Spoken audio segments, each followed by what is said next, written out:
नमस्कार मित्रांनो, पुन्हा एकदा स्वागत आहे एका नव्या व्हिडिओमध्ये. तर यावेळी आज कोकण सरी पुन्हा एकदा मी घेऊन आलो आहे. कोकणमध्ये खूप पॉईंट्स आपण बघणार आहे आणि भरपूर एन्जॉय करणार आहे. तर आज आपण इथं पोचलो आहे रामतीर्थ आजरे या गावात. तर माझ्याबरोबर काही मित्रमंडळ आहेत, त्यांची ओळख करून देतो. आणि प्रज्वल आणि ऋषी. आसपासचा परिसर तुम्हाला रामतीर्थ हे मंदिर येतं आजरा या गावामध्ये येतं आणि खूप सुंदर मंदिर आहे. मागं माझ्या बघता तुम्ही हा वॉटरफॉल आपल्याला पाहायला मिळतोय. असं अजून भरपूर काय काय बघायला आपल्याला इथं जाणार आहे. त्याच्या पुढं आपण अजून या नदीचा उगम महत्त्वाचं कुठे आहे हे या ठिकाणी पण आपल्याला जायचं आहे. तर चला मग आपल्या प्रवासाला सुरुवात करूया. खूप मोठी सिरीज होणार आहे, खूप एन्जॉय करणार आहे, खूप पॉईंट आपण पाहायचं आहे. तर चला मग सुरुवात करूया आपल्या प्रवासाला.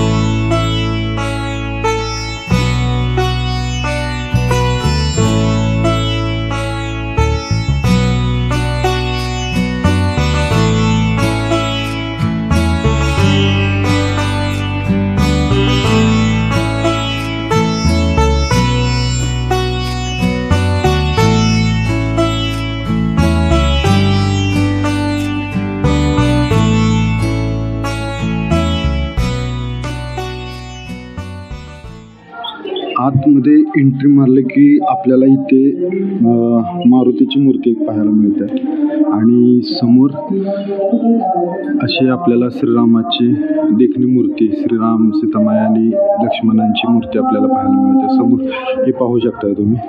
आणि अशा पद्धतीने असा आजूबाजूचा हा लाकडीचा सभामंडप आहे पूर्ण. हा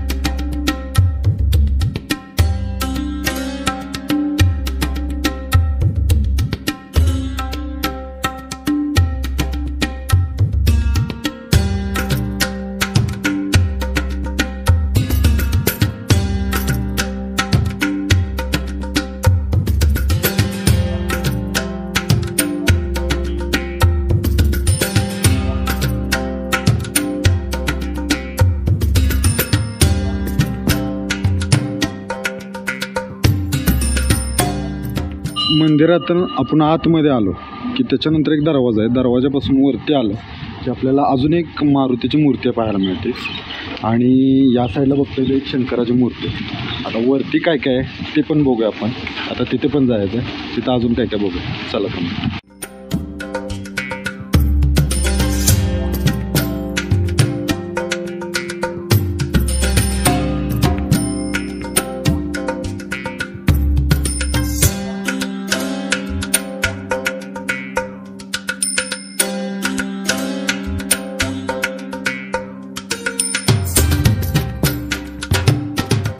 तर जरूर एकदा इथं भेट द्या.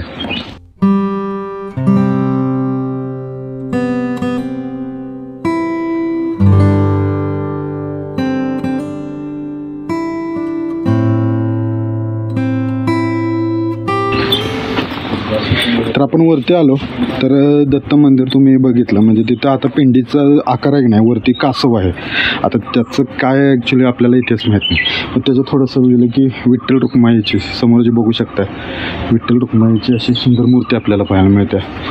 असा एकंदरीत आजूबाजूचा आपल्याला परिसर इथे पाहायला मिळतो. तर पावसाळ्यात इथलं जे वातावरण असेल एकदम जबरदस्त असणार आहे.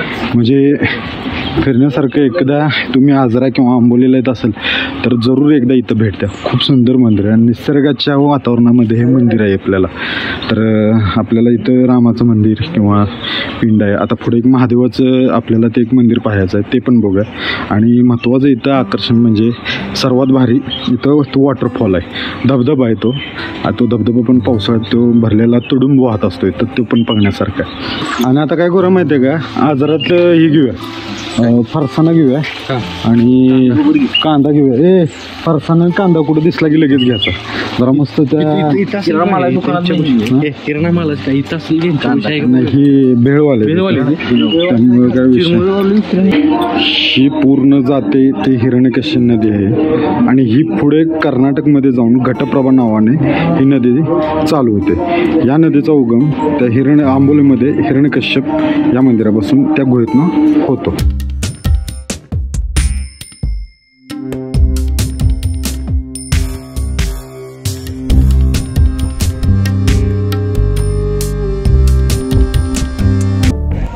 आता इथे आम्ही रामतीर्थवर इथे धबधब्याच्या इथे बसलो आणि फ्रीमध्ये इथे आपल्याला फिश स्पा म्हटला तरी चालेल. माशाचा असं स्पा जे करून विकत घेता येतो आपण, पण आज इथे निसर्गानं फ्रीमध्ये करून घेतो.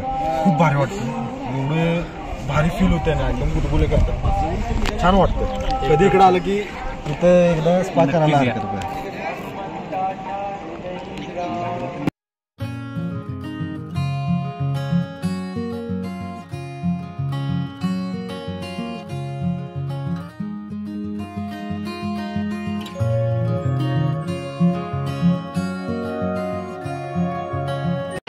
तर मित्रांनो, अशा पद्धतीनं आपण हे रामतीर्थ आजरा यातलं गावातलं मंदिर, राम मंदिर किंवा धबधबा तुम्ही वॉटरप्रूफ बघितला तो.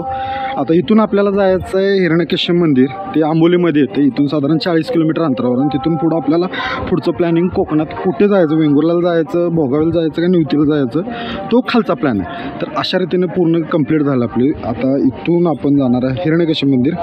तर तुम्हाला कसा वाटला प्रवास सांगा. इथून अजून सिरीज खूप येणार आहे, भरपूर बघण्यासारखं आहे आपल्याला पॉईंट. तर ह्यांचे असे स्पा चालू आहे, फिश स्पा. हे चला लवकर. तर लवकर आपण पुढच्या एपिसोडमध्ये भेटू. चला तर मग. आणि नवीन असाल तर सबस्क्राईब करा. व्हिडिओ आवडला तर लाईक करा. चला तर मग.